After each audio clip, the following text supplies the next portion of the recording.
بسم اللہ الرحمن الرحیم۔ السلام علیکم۔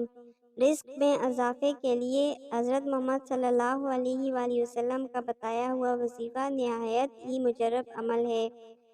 آج کل بہت سے لوگ کاروبار اور رزق کی کمی کی وجہ سے بہت پریشان ہیں اور رزق میں اضافہ چاہتے ہیں۔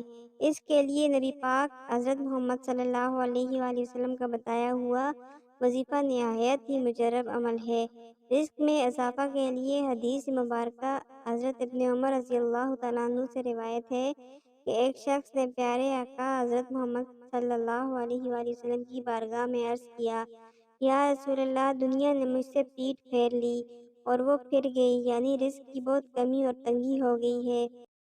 آپ علیہ السلام نے فرمایا، تم فرشتوں کی صلاۃ اور مخلوق کی تسبیح سے کہاں غافل ہو، اور اسی کی وجہ سے ان کو رزق ملتا ہے۔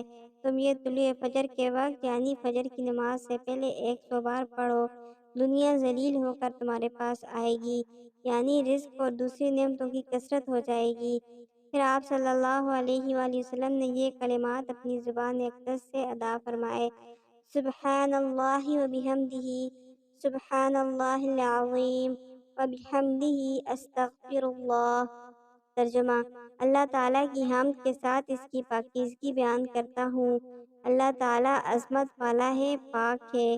میں اللہ تعالیٰ سے مغفرت طلب کرتا ہوں۔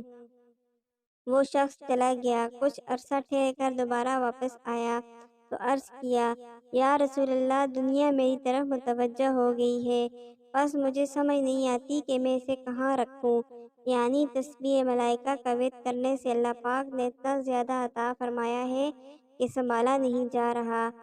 اگر آپ کو ویڈیو پسند آئی ہے تو ویڈیو کو لائک کریں، چینل کو سبسکرائب کریں اور بیل آئیکن کا بٹن لازمی بھی دبائیں۔